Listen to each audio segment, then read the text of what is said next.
Hi friends, welcome to Prerana and Sadhana class. ఈరోజు మనం 10th క్లాస్లోని భారతదేశం భౌగోళిక స్వరూపాలు సాంఘిక శాస్త్రంలోని లెసన్ గురించి మనం తెలుసుకుందాం. అయితే ఈ భౌగోళిక స్వరూపాల గురించి తెలుసుకుంటాం కదా.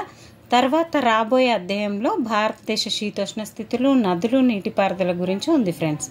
అయితే మొట్టమొదటిసారిగా మరి మన ప్రపంచ పటాన్ని ఇక్కడ నేను చూపిస్తున్నాను.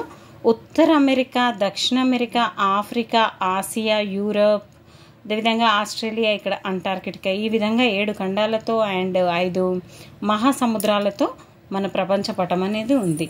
అయితే మన భారతదేశం అనేది ఉత్తరార్ధగోళంలో ఉంది. చూడండి, ఇక్కడ 0 డిగ్రీలకి పైన, అంటే భూమధ్య రేఖకు కొంచెం పై భాగంలో ఇది ఉంది. ఈ విధంగా మన ఇండియా అనేది ప్రపంచ పటంలో ఉత్తరార్ధగోళంలో, అదేవిధంగా ఈ 0 డిగ్రీలకు పైన ఉన్నదంతా కూడా ఉత్తరార్ధగోళం, ఇదంతా కూడా దక్షిణార్ధగోళం. అదే ఇక్కడ పశ్చిమార్ధం, ఇక్కడ ఏంటంటే గ్రీనిచ్ రేఖకు పశ్చిమం వైపు ఉంది పశ్చిమార్ధగోళం, తూర్పు వైపు నుండి తూర్పు అర్ధగోళం, పూర్వార్ధగోళం అని కూడా అంటారు. అయితే ఇది మన భారతదేశం అనేది ఉత్తరార్ధగోళంలో, అదేవిధంగా తూర్పు వైపున ఉంది ఫ్రెండ్స్. అయితే ఒక ప్రదేశాన్ని గురించి తెలుసుకోవాలి అంటే అక్కడ అక్షాంశ రేఖాంశాలు ఏ విధంగా ఉన్నాయి, ఏ ప్లేస్లో లొకేషన్ అయి ఉంది అని తెలియడానికి మనకి అక్షాంశ రేఖాంశాలు అనేటివి ఉపయోగపడతాయి. అయితే ఫ్రెండ్స్, మనకి అక్షాంశ రేఖాంశాలను ఖచ్చితంగా ఉపయోగించిన అతను టాలమీ అనేది భూకేంద్రక సిద్ధాంతం, అదేవిధంగా కోపర్నికస్ అనే అతను సూర్యకేంద్రక సిద్ధాంతాన్ని తెలపడం జరిగింది. ఓకే, అయితే భారతదేశం చాలా విశాలమైన దేశం. ఇది ఇక్కడ మనకి ఈ ప్రింట్లో ఏం తప్పించారంటే ఇది ఉత్తరార్ధగోళంలో ఉంది, టెక్స్ట్ బుక్లో దక్షిణార్ధగోళంలో ఉంది. ఇది కరెక్టా కాదా అని మనకు క్వశ్చన్ వేశారు. అయితే మనం ఇప్పుడే తెలుసుకున్నాం, ఇది ఉత్తరార్ధగోళంలో ఉంది. 8 డిగ్రీల 4 నుంచి 37 డిగ్రీల 6 వరకు, అదేవిధంగా ఉత్తరార్ధగోళంలో 68 డిగ్రీల 7:1 నుండి 97 డిగ్రీల 2:5 తూర్పు రేఖాంశాల మధ్య మన భారతదేశం అనేది ఉంది. ఇదంతా కూడా మనం అట్లాస్ ద్వారా నేర్చుకోవచ్చు. అదేవిధంగా మనకి భారతదేశానికి తూర్పు నుంచి పడమరకి ఉండే కాలమానంలో వ్యత్యాసం సుమారుగా 2 గంటలు ఉంటుంది. అయితే ఆ వ్యత్యాసాన్ని తీసేయడానికి మనకి మధ్యలో ఉన్న 82.5 డిగ్రీల తూర్పు రేఖాంశాన్ని ప్రామాణిక రేఖాంశంగా పరిగణిస్తున్నాం ఫ్రెండ్స్. అయితే గ్రీనిచ్ రేఖ నుంచి 0 డిగ్రీ గ్రీనిచ్ రేఖ నుంచి మన దగ్గర 82.5 తూర్పు రేఖాంశానికి రావడానికి దీనికి 5.5 గంటల ముందు మనం ఉంటాం. అక్కడ 12 గంటలు అవుతుంది అంటే మనకు 5.5 అవుతుంది ఫ్రెండ్స్. ఈ విధంగా ఇది లెక్క చేయడానికి కూడా మనం ఈ విధంగా యూజ్ చేసుకోవాలి. IST అంటే ఇండియన్ స్టాండర్డ్ టైం, GMT అంటే గ్రీన్విచ్ మీన్ టైం. ఈ విధంగా గ్రీన్విచ్ టైంకి మనకి 5.5 గంటల ముందు మనమే ఉంటాం, వాళ్ళు కాదు. అయితే ప్రతి తూర్పు నుంచి పడమరకి వెళ్ళే కొద్దీ తగ్గుతూ ఉంటుంది టైం అనేది, తూర్పుకు వెళ్ళే కొద్దీ పెరుగుతుంది ఫ్రెండ్స్. దీన్ని గుర్తుపెట్టుకోవాలి. ఈ విధంగా వెళ్తున్న కొద్దీ ప్రతి రేఖాంశానికి ఒక 4 నిమిషాలు యాడ్ అవుతుంది. అదే పశ్చిమం వెళ్ళాలి అంటే తగ్గుతూ ఉంటుంది. ఈ విధంగా మనం ప్రాబ్లమ్ని సాల్వ్ చేయొచ్చు. అయితే ఇప్పుడు చూద్దాం, భారతదేశం అనేది తూర్పు నుంచి పడమరకి ఎంత దూరంలో ఉందో చూద్దాం. 2933 కిలోమీటర్ల దూరంలో ఉంటుంది ఫ్రెండ్స్, తూర్పు నుంచి పశ్చిమానికి. అదేవిధంగా ఉత్తరం నుంచి దక్షిణానికి ఎంత దూరంలో ఉంటుంది, మరి ఇక్కడ 3214. ఇక్కడ ఒక్కసారి మనం గమనిస్తే 1, 2, 3 రివర్స్లో చూసుకోవాలి. అదేవిధంగా 4 నెంబర్ని ఇక్కడ రాయాలి. అదే ఇక్కడైతే 2, 9, 2 సార్లు 3, 3 అని వస్తుంది, 3, 3 9. ఈ విధంగా మనం క్లూ ద్వారా గుర్తుపెట్టుకోవచ్చు ఫ్రెండ్స్. ఇందాక చెప్పాను, ఇవి మనం పశ్చిమం వైపున, ఇది తూర్పు వైపున ఉంది మన భారతదేశం అనేది, అదేవిధంగా ఉత్తరార్ధగోళంలో ఉంది. ఈ 68 డిగ్రీల 7:1, అదేవిధంగా 97 డిగ్రీల 2:5 తూర్పు భాగంలో, అదేవిధంగా 37 డిగ్రీల 6 ఉత్తరార్ధగోళం నుంచి 8 డిగ్రీల 4 ఉత్తరార్ధగోళం నుంచి 37 డిగ్రీల 6, అంటే దాదాపుగా ఇక్కడ 30 డిగ్రీలు ఇక్కడ 30 డిగ్రీల వ్యత్యాసంతోనే ఇది ఉండడం జరిగింది. ఇందులో మన భారతదేశంలో గొప్పతనం ఏంటంటే కర్కట రేఖ అనేది మన భారతదేశం గుండా 8 రాష్ట్రాల గుండా వెళ్తుంది. అది కూడా నేను మీకు వీడియో చేసి పెట్టాను. గురాచమి జాపత్రిమి అనే ఫస్ట్ లెటర్స్ అన్నిటిని తీసుకుంటే 8 కూడా మనకు రావడం జరుగుతుంది. అదేవిధంగా 82.5 డిగ్రీల తూర్పు రేఖాంశము, కర్కట రేఖాంశము ఒకే దగ్గర కలిసిన ఈ ప్లేస్ ఛత్తీస్గఢ్ అనే ప్లేస్లో రెండు కూడా కలుస్తాయి. బైకుంఠాపూర్ అనే ఆ ప్లేస్లో కలవడం జరుగుతుంది ఫ్రెండ్స్. మన ఇండియాకు సరౌండింగ్స్లో 7 దేశాలు ఉంటాయి. ఆ 7 దేశాలు ఏంటో కూడా నేను మీకు చెప్పడం జరిగింది ఆల్రెడీ.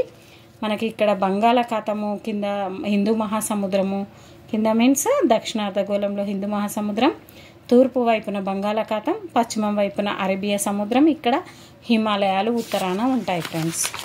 నెక్స్ట్ భూగర్భ నేపథ్యం మరి ఏంటుంది. ఇంతకుముందు మనం 9th క్లాస్లో ఆల్రెడీ మీరు చదివే ఉంటే దాంట్లో 9th క్లాస్లో శిలాశైథిల్యం, క్రమక్షయం, నిక్షేపణం, ఈ విధంగా గోండ్వానా అని, లారెన్షియా అనే పదాలను మనం వింటూ ఉంటాం.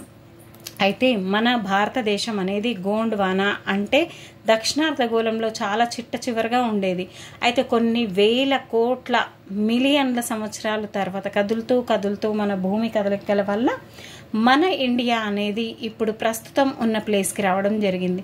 ఆ విధంగా వస్తూ ఉన్నప్పుడు అక్కడ ముడతలు పడడం వల్ల మనకి హిమాలయాలు అనేటివి ముడత పర్వతాలుగా ఏర్పడడం జరిగింది. ఒక మంచి గోడలాగా చల్లని గాలులు రాకుండా ఇండియాలోకి. అదేవిధంగా అక్కడ గంగా, సింధు, బ్రహ్మపుత్ర అనేటివి ఎప్పటికీ కూడా జీవనాధారంగా మనకి వాటర్ సోర్సెస్ అనేటివి ఉన్నాయి. వీటిని పెరినియల్ రివర్స్, జీవనదులు అని కూడా అంటాం మనం. ఓకే ఫ్రెండ్స్, అయితే ఇక్కడ ముఖ్యమైన భౌగోళిక స్వరూపాలు ఎన్నున్నాయి? మొత్తం 6. హిమాలయాలు, ద్వీపకల్ప పీఠభూమి, గంగా సింధు మైదానం, తీర ప్రాంత మైదానాలు, ఎడారి ప్రాంతం, దీవులు. ఈ విధంగా మనకు 6 భౌగోళిక స్వరూపాలు అనేటివి ఉన్నాయి. అయితే ఇందులో ముఖ్యంగా హిమాలయాలు. ఫస్ట్ వన్ ఏంటి? హిమాలయాలు. హిమాలయ పర్వతాలు ఒక చాపం వలె పడమర నుంచి తూర్పుకు 2400 కిలోమీటర్ల పొడవున ఇవి విస్తరించి ఉన్నాయి ఫ్రెండ్స్. మనం 24 అవర్స్ని గుర్తుపెట్టుకుంటే దీనికి 2400 అని గుర్తుపెట్టుకోండి. అదేవిధంగా పశ్చిమ ప్రాంతంలో 500 కిలోమీటర్ల వెడల్పు ఉండగా తూర్పు వైపున కొంచెం తక్కువ ఉంది, 200 కిలోమీటర్లు మాత్రమే ఉంది దీని వెడల్పు అనేది. అదేవిధంగా హిమాలయాల్లో సమాంతరంగా ఉండే 3 పర్వత శ్రేణులు ఉన్నాయి ఫ్రెండ్స్. లోతైన లోయలు ఉంటాయి, ఇక్కడ విశాలమైన పీఠభూములు ఉంటాయి, అదేవిధంగా పర్వత శ్రేణులు ఉంటాయి. అన్నిటికంటే ఉత్తరాన ఉన్న పర్వత శ్రేణిని ఉన్నత హిమాలయాలు అంటారు. దీన్ని గ్రేట్ హిమాలయాస్ అని కూడా అంటాం. అదేవిధంగా హిమాద్రి హిమాలయాస్ అని కూడా అనడం జరుగుతుంది. వీటి ఎత్తు సముద్ర మట్టం నుండి 6100 మీటర్లు. అయితే సముద్ర మట్టాన్ని ఎందుకు తీసుకుంటామంటే ప్రతి మహాసముద్రం కూడా ఒకే ఎత్తు వరకు కలిసి ఉంటుంది. అందుకని ఆ మట్టం నుండి, ఆ ఎత్తు నుండి మనం తీసుకుంటే కరెక్ట్గా వస్తుంది. దాన్ని మీన్ సీ లెవెల్ అంటారు కూడా చెప్పాను నేను. 6100 మీటర్ల ఎత్తులో ఇక్కడ ఉన్నత హిమాలయాలు అనేటివి ఉంటాయి. హిమాద్రి శ్రేణి మొత్తం కూడా మంచుతోనే కప్పబడి ఉంటుంది ఫ్రెండ్స్. మీకు హిమనదాలు కూడా కనబడతాయి అక్కడ. హిమనదాలు అంటే ఏంటంటే ఒక మంచుగడ్డలాగా ఒక్కొక్క పార్ట్గా ఉండి వాటర్లో కదలికలు ఏవైతే ఉంటాయో వాటిని హిమానీ నదాలు అంటారు. అంటే ఎండాకాలంలో కొంచెం కొంచెం మంచు కరగడం వల్ల కొంచెం కరగని ఉంటాయి కదా, వాటిని హిమానీ నదాలు అంటారు. హిమాద్రికి దక్షిణాన ఉన్న పర్వత శ్రేణిని నిమ్న హిమాలయాలు అంటారు. అంటే కొంచెం తక్కువ ఎత్తులో ఉంటాయి, ఇవి ఎగుడుదుగుడుగా ఉంటాయి. అలాగే ఒత్తిడికి గురైన రాళ్ళు ఉంటాయి. ఇక్కడ పర్వతాల ఎత్తు ఎంత ఉంటుందంటే అక్కడనేమో 6100 మీటర్లు ఉంటాయి, ఇక్కడికి వచ్చేసరికి 3700 నుంచి 4500 మీటర్లు ఉంటున్నాయి ఫ్రెండ్స్ ఇవి. అయితే ఇక్కడ ఉండాల్సిన పర్వత శ్రేణులు ఏంటంటే ఫిర్పంజల్ అండ్ మహాభారత పర్వత శ్రేణులు ఉంటాయి. నిమ్న హిమాలయాల శ్రేణులను మధ్య హిమాలయాలను కూడా అంటాము, హిమాచల్ హిమాలయాలను కూడా అంటారు ఫ్రెండ్స్. అయితే ఇక్కడ ఏమేమి ఉన్నాయంటే ప్రఖ్యాతిగాంచిన కాశ్మీర్, హిమాచల్ ప్రదేశ్లోని కాంగ్రా, కులు లోయలు ఉన్నాయి. సిమ్లా, ముస్సోరీ, నైనిటాల్, రాణికేత్ వంటి వేసవి విడుదలు కూడా ఉన్నాయి ఫ్రెండ్స్. సతత హరితారణ్యాలు కూడా ఇక్కడ చాలా ప్రసిద్ధి. మనకి ఎప్పుడైనా వీలైతే ఖచ్చితంగా వీటిని చూడాల్సిన ప్లేసెస్ అన్నీ కూడా నిమ్న హిమాలయాల్లో చాలా అందంగా ఉండడం జరిగింది. ఇక్కడ హిమాలయాల గురించి మనకు కొన్ని ఇక్కడ ఇవ్వడం జరిగింది. మేఘాలయలోని మాక్డోక్ డింపెప్లోయ దృశ్యం అంట. ఇక్కడ ఎంత బాగున్నాయి ఫ్రెండ్స్. ఇక్కడ ఇంకేమున్నాయి, ఇక్కడ హిమాలయాల్లో వివిధ ఎత్తుల్లో వృక్ష జాతులకు చూపించే చిత్రాలు కూడా ఉన్నాయి. ఇక్కడ వృక్షాలు లేకపోవడం, శృంగాకార చెట్లు అనేటివి పెరగడము, చాలా అందమైన లొకేషన్ ఉండడము, మన జీవితంలో ఒక్కసారైనా కానీ ఇలాంటి ప్లేసెస్ని చూడడానికి వెళ్ళాలి, ట్రై చేయాలి. నెక్స్ట్ ఇక్కడ హిమాలయాల్లో అన్నిటికంటే దక్షిణాన ఉన్న శ్రేణిని శివాలిక్ శ్రేణి అంటాం. ఉత్తరాన ఉన్నదాన్ని హిమాద్రి అని, మధ్యలో ఉన్నదాన్ని హిమాచల్ అని, కింద ఉన్నదాన్ని అంటే అన్నిటికంటే కింద ఉన్నదాన్ని దక్షిణాన ఉన్నదాన్ని శివాలిక్ శ్రేణి అంటాం. శివాలిక్ శ్రేణి అనేది 10 నుంచి 50 కిలోమీటర్ల వెడల్పుతో ఉంటుంది. అదేవిధంగా ఇక్కడ పర్వతాల ఎత్తు అనేది కేవలం 900 నుంచి 1100 మీటర్లు మాత్రమే ఉంటుంది. అయితే ఇక్కడ వేరు వేరు పేర్లతో వీటిని పిలవడం జరుగుతుంది. ఒక్కొక్క రాష్ట్రంలో ఒక్కొక్క పేర్లతో ఈ కొండలను పిలుస్తూ ఉంటాం. ఇక్కడ జమ్మూ ప్రాంతంలో జమ్ము కొండలు అని, అరుణాచల్ ప్రదేశ్లో మిష్మి కొండలు అని, అస్సాంలో కచార్ అని పిలుస్తాం. అరుణ మిష్మి అంటే అరుణ కిరణాలు అనేటివి మిక్చర్గా రకరకాలుగా వస్తూ ఉంటాయి. అరుణ కిరణాలు అంటే సూర్యరశ్మి, రశ్మి కాబట్టి మిష్మి అని గుర్తుపెట్టుకోండి. అరుణ కిరణాలు మిష్మి, రశ్మి మిష్మి, ఈ విధంగా గుర్తుపెట్టుకోండి. అస్సాం, అస్తా అంటే కచ్చా అని చెప్పి అనడం. ఎవరైనా చిన్నపిల్లలు అనుకుంటూ ఉంటారు కదా, నేను వస్తా అంటే కచ్చా కచ్చాని దోస్కచ్చా అనుకుంటూ అంటారు. అస్సాం కచార్, ఈ విధంగా గుర్తుపెట్టుకోండి. రకరకాల పేర్లు ఉంటాయి కాబట్టి మనం ఏదో ఒక చిన్న క్లూస్ ద్వారా గుర్తుపెట్టుకోవడం బెటర్. నెక్స్ట్ ఇక్కడ పెద్ద పెద్ద రాళ్ళు, ఒండ్రు మట్టి ఉంటుంది. నిమ్న హిమాలయ శివాలిక్ శ్రేణుల మధ్య ఉండే లోయలను స్థానికంగా డూన్స్ అంటాం. మనము నిమ్న హిమాలయాలు అంటే హిమాచల్కి శివాలిక్కి మధ్యలో కొంచెం ప్లేస్ ఉంటుంది కదా, అలాంటి ప్లేస్లో డూన్లు అనేటివి ఉంటాయి. వీటిల్లో కొన్ని ప్రసిద్ధిగాంచిన డూన్లు ఉన్నాయి ఫ్రెండ్స్. డెహ్రాడూన్, కోట్లీ డూన్, పాట్లీ డూన్. డెహ్రాడూన్ అనేది దేనికి రాజధాని? దేనికి? ఉత్తరాఖండ్కి డెహ్రాడూన్ అనేది మనకి దానికి రాజధాని. ఓకే, హిమాలయాలకు తూర్పు వైపున సరిహద్దుగా బ్రహ్మపుత్ర లోయ ఉంది. అరుణాచల్ ప్రదేశ్లో దిహాంగ్ లోయ తర్వాత హిమాలయాలు జడపిన్ను వంపు వలె తిరిగి ఉంటాయి. దీన్ని హెయిర్ పిన్ బెండ్ అని కూడా అంటాం. తీసుకొని దక్షిణానికి తిరిగి ఈశాన్య రాష్ట్రాలలోనికి విస్తరించి ఉంటుంది. హిమాలయాలకు తూర్పు వైపునంట సరిహద్దుగా బ్రహ్మపుత్ర లోయ ఉంది. అక్కడ అరుణాచల్ ప్రదేశ్లో దిహాంగ్ లోయ తర్వాత హిమాలయాలు జడపిన్నులాగా వంకర తిరిగి దక్షిణానికి జరిగి ఈశాన్య రాష్ట్రాలన్నింటి దగ్గర కూడా విస్తరించి ఉంది. భారతదేశానికి ఇక్కడ తూర్పు సరిహద్దుగా కూడా హిమాలయాలు ఉన్నాయి. అయితే ఈ పర్వతాలను పూర్వాంచల్ పర్వతాలు అంటారు. ఇవి అవక్షేప శిలలతో, ఇసుకతోనూ ఏర్పడినవి. చాలా ఇంపార్టెంట్, అవక్షేప శిలలు అలాగే ఇసుక. ప్రాంతీయంగా పూర్వాంచల్ పర్వతాలను పాట్కాయ్ కొండలు, నాగా కొండలు, మణిపురి కొండలు, కాశీ కొండలు, మిజో కొండలు అని ఈ విధంగా పిలవడం జరిగింది. పూర్వాంచల్ ఇక్కడ అరుణాచల్ ప్రదేశ్ అండ్ అస్సోం, నాగాలాండ్లో ఆ విధంగా పిలుస్తారు. పాట్కాయ్ మణిపూర్, మిజోరాం, మేఘాలయ, ఈ విధంగా. నాగాలాండ్, నాగా కొండలు నాగాలాండ్, మణిపూర్ కొండలు మణిపూర్, మిజోరాంలలో కూడా పిలుస్తారు. హిమాలయాల వల్ల శీతోష్ణ స్థితి అనేక విధాలుగా ప్రభావితం అనేది అవుతుంది. అంటే పెట్టని గోడలాగా ఇవి మనకు రక్షణ కవచాలుగా ఉన్నాయి ఫ్రెండ్స్. ఇవన్నీ కూడా అంటే పైన ఉత్తర భారతదేశంలో పొడి ప్రాంతంగా ఏర్పడకుండా ఉండడానికి హిమాలయ నదాలు అనేటివి చాలా ఉపయోగకరంగా ఉన్నాయి, చాలా ఆహ్లాదకరంగా కూడా ఉంటుంది. మరి సెకండ్ అయినటువంటి గంగా సింధు నదీ మైదానం గురించి తెలుసుకుందాం. 3 హిమాలయ నదులైన గంగా, సింధు, బ్రహ్మపుత్రలు వాటి ఉపనదుల వల్ల విశాల ఉత్తర మైదానం అనేది ఏర్పడింది. మొదట్లో 2 కోట్ల సంవత్సరాల క్రితం అది తక్కువ లోతు ఉన్న పల్లె మాదిరి ఉండేది ఫ్రెండ్స్. ఇది హిమాలయాల నుంచి వచ్చే నదులు తెచ్చిన రకరకాల ఒండ్రు మట్టి వల్ల క్రమేపీ ఇక్కడ పూడుకుపోవడం అనేది జరుగుతూ ఉంది. భారతదేశంలో గంగా సింధు నది మైదానాన్ని ప్రధానంగా 3 రకాలుగా, ఎన్ని రకాలుగా? ప్రధానంగా 3 రకాలుగా వర్గీకరించారు.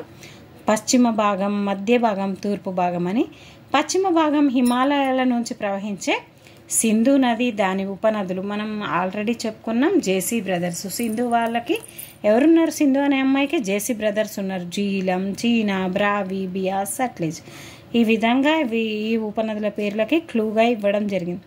సింధు నది పరివాహిక ప్రాంతం అధిక భాగం పాకిస్తాన్లో ఉంది. కొంత భాగం మాత్రమే భారతదేశంలో ఉన్న పంజాబ్ హర్యానాలో మాత్రమే ప్రవహిస్తుంది ఫ్రెండ్స్. ఇది ఈ ప్రాంతంలో సారవంతమైన అంతర్వేదిని ఇంగ్లీష్లో దోఆబ్ అంటారు. రెండు నదుల మధ్య ప్రాంతాన్ని దోఆబ్ అని అంటే అంతర్వేది అని పిలవడం జరుగుతుంది.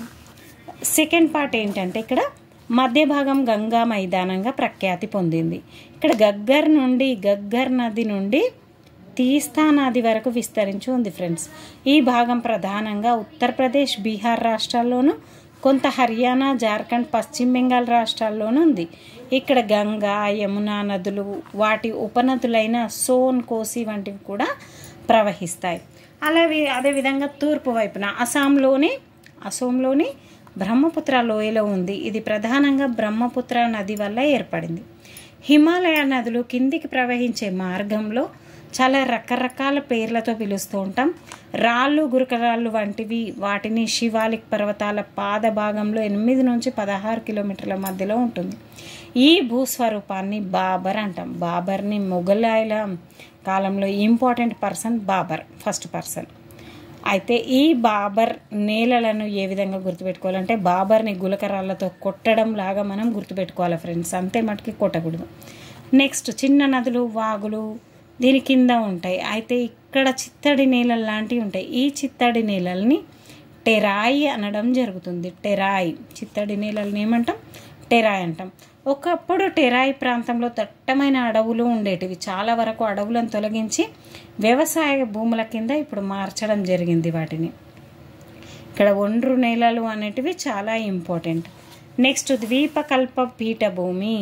ఈ ద్వీపకల్ప పీఠభూమి అనేది భారతదేశం పీఠభూమిని, దానికి 3 వైపులా సముద్రాలు ఉన్నాయి కాబట్టి మనకు ముందు తెలుస్తుంది. ఇక్కడ ఈ విధంగా ఇండియా మ్యాప్ ద్వీపకల్ప పీఠభూమి దక్షిణ భాగంలో, ఇక్కడ కింద దక్షిణంలో హిందూ మహాసముద్రం, తూర్పున బంగాళాఖాతం, అదేవిధంగా పశ్చిమాన అరేబియా సముద్రం ఉంటాయి. 3 వైపులా నీరుంది కాబట్టి దీన్ని మన భారతదేశాన్ని ద్వీపకల్ప పీఠభూమిగా పిలుస్తారు. ఇక్కడ ప్రధానంగా పురాతన స్ఫటికాకార కఠినమైన అగ్నిశిలలు, రూపాంతర శిలలు కూడా ఉంటాయి. ఇక్కడ లోహ ఖనిజాలు కూడా ఉంటాయి. గుండ్రటి కొండలతో తక్కువ లోతు ఉండే వెడల్పైన లోయలు కూడా ఉంటాయి.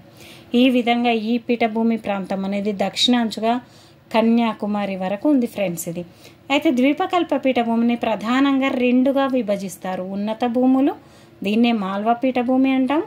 దక్కన్ పీఠభూమి అని కింది భాగాన్ని దక్కన్ పీఠభూమి. భారతదేశ భౌతిక ప్రాంతంలో గంగా మైదానానికి దక్షిణాన, అదే నర్మదా నదికి ఉత్తరాన ఉన్న మధ్య ఉన్నత భూములను మనం గుర్తుంచుకోవాల్సి ఉంటుంది. ఇక్కడ పశ్చిమం వైపున ఉండే మాల్వా పీఠభూమి, తూర్పు వైపున ఉండే చోటా నాగపూర్ పీఠభూమి ముఖ్యమైన పీఠభూములు.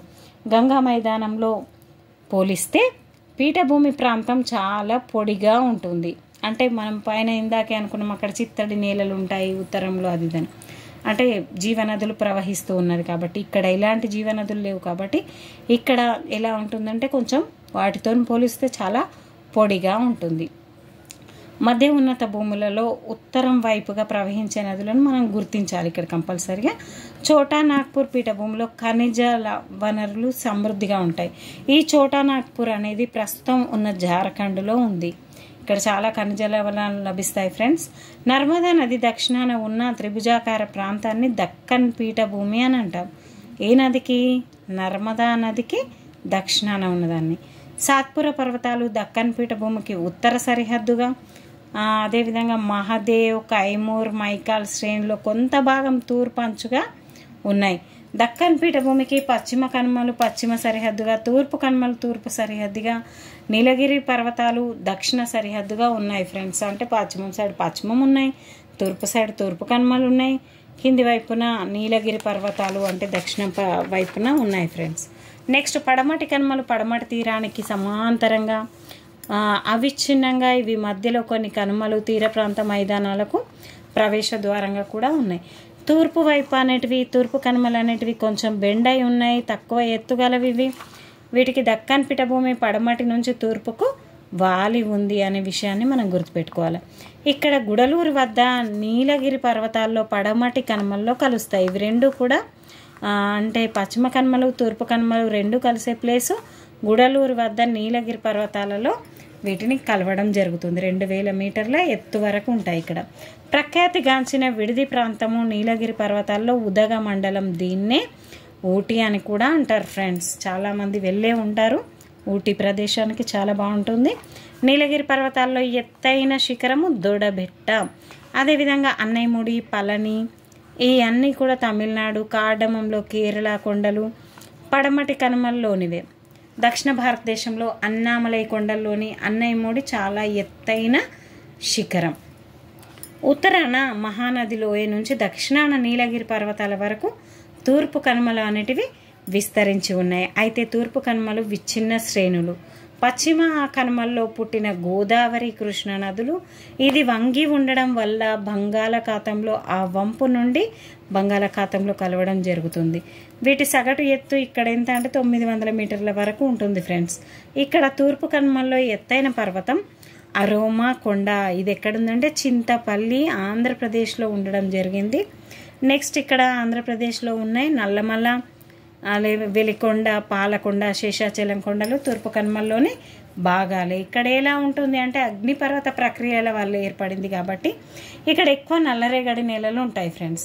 అయితే నల్లరేగడి భూములు అనేటివి ఎక్కువ దేనికి ప్రసిద్ధి? పత్తి పంటకు ప్రసిద్ధి.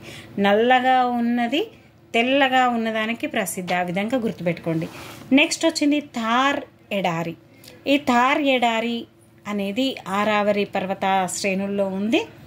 థార్ ఎడారి మన భారతదేశంలో ఉన్న ఏకైక ఎడారి, చాలా అతిపెద్ద ఎడారి థార్ ఎడారి. అదే ప్రపంచంతో చూసుకుంటే ఆఫ్రికాలోని సహారా ఎడారి.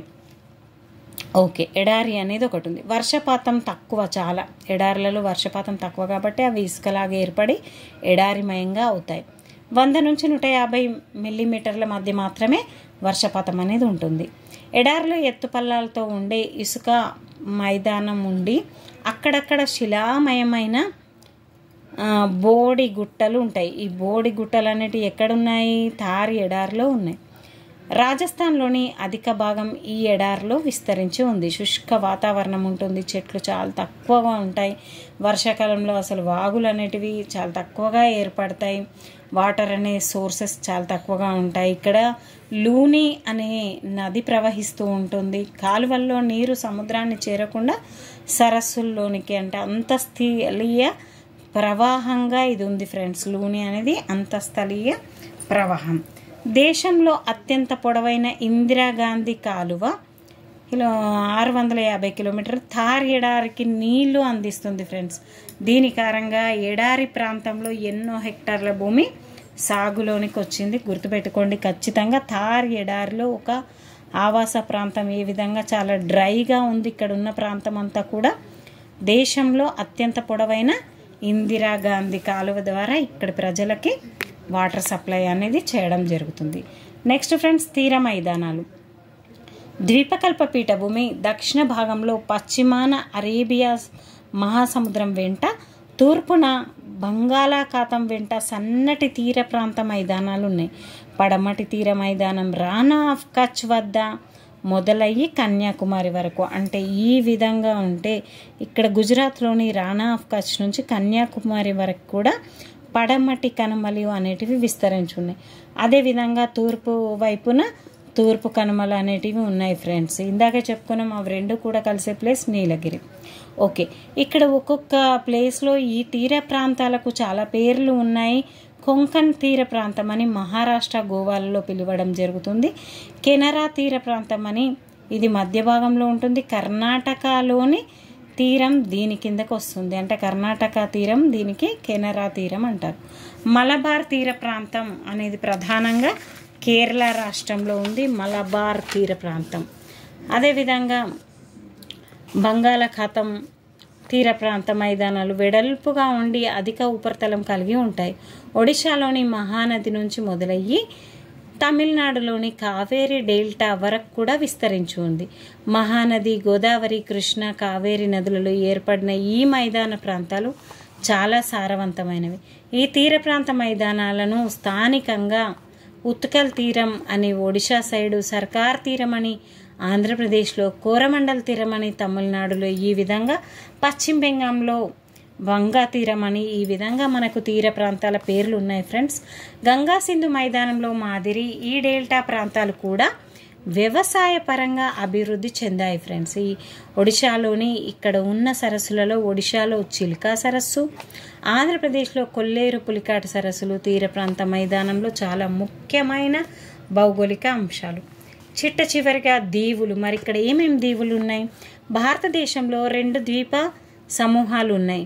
బంగాళాఖాతంలోని అండమాన్ నికోబార్ దీవులు, అదేవిధంగా అరేబియా సముద్రంలోని లక్షద్వీప దీవులు. అండమాన్ నికోబార్ యొక్క పోర్ట్ బ్లెయిర్ దీని రాజధాని, అదేవిధంగా లక్షద్వీపుల రాజధాని కవరట్టి. ₹1,00,000 కవర్లో పెట్టి అని గుర్తుపెట్టుకోండి. మయన్మార్ కొండలు అర్కన్యోమా నుండి మొదలుకొని సముద్రంలో మునిగిన పర్వతాల్లో సముద్రం నుంచి పైకి వచ్చిన శిఖర ప్రాంతాలనే అండమాన్ నికోబార్ దీవులు అంటారు. ఈ దీవుల్లో నార్కొండం బారెన్ దీవులు అగ్ని పర్వతాల వల్ల ఏర్పడ్డాయి ఫ్రెండ్స్. భారతదేశ దక్షిణాది అంచు నికోబార్ దీవులోని ఇందిరా పాయింట్ దగ్గర ఉంది. 2004లో సంభవించిన సునామీ కారణంగా ఇది ముంపునకు గురైంది. అంటే ఏది ముంపునకు గురైంది? ఇందిరా పాయింట్ దగ్గర సంభవించిన ఇది ముంపునకు గురవ్వడం జరిగింది, సునామీలో ముంపునకి. లక్షద్వీప దీవులు ప్రవాల మృత్తికల కోరల్ నుండి ఏర్పడ్డాయి. వీటి మొత్తం భౌగోళిక విస్తీర్ణం 32 చదరపు కిలోమీటర్లు.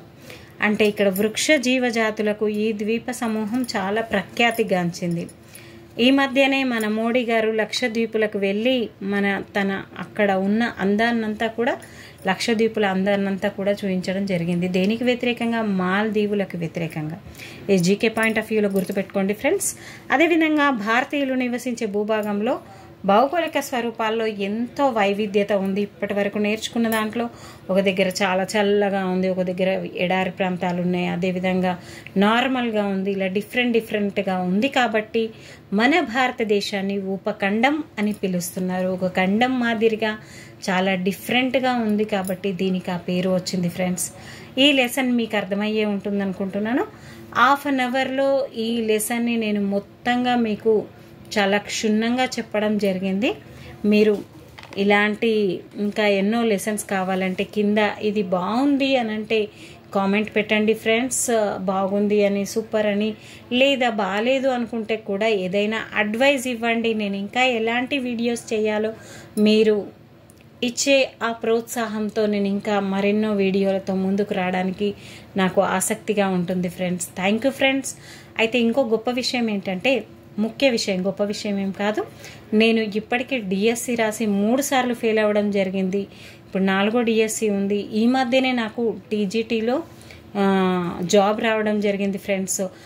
ఎందుకు ఆ జాబ్ వచ్చి నుంచి నేను ఎంత హ్యాపీగా ఉన్నాను, అదేవిధంగా మీ ఇండ్లలో కూడా మీరంతా హ్యాపీగా ఉండాలి అంటే ఇలాంటి వీడియోస్ని ఎంతోమంది గొప్ప గొప్ప వ్యక్తులు కూడా తయారు చేస్తూ ఉన్నారు. వాళ్ళ వీడియోస్ని కూడా యూటిలైజ్ చేసుకుంటూ మీ అమూల్యమైన సమయాన్ని సద్వినియోగం చేసుకుంటూ మీరు కూడా నాలాంటి ఎంతోమంది సాధించిన వాళ్ళని ఇన్స్పిరేషన్గా తీసుకుంటూ జాబ్ సాధించాలని ఆశిస్తూ ఇంతటితో ఈ లెసన్ని ముగిస్తున్నాను. Thank you friends. Thank you everyone. ఎవరైతే నాకు సపోర్ట్ చేస్తున్న ప్రతి ఒక్కరికి కూడా ప్రత్యేక ధన్యవాదాలు.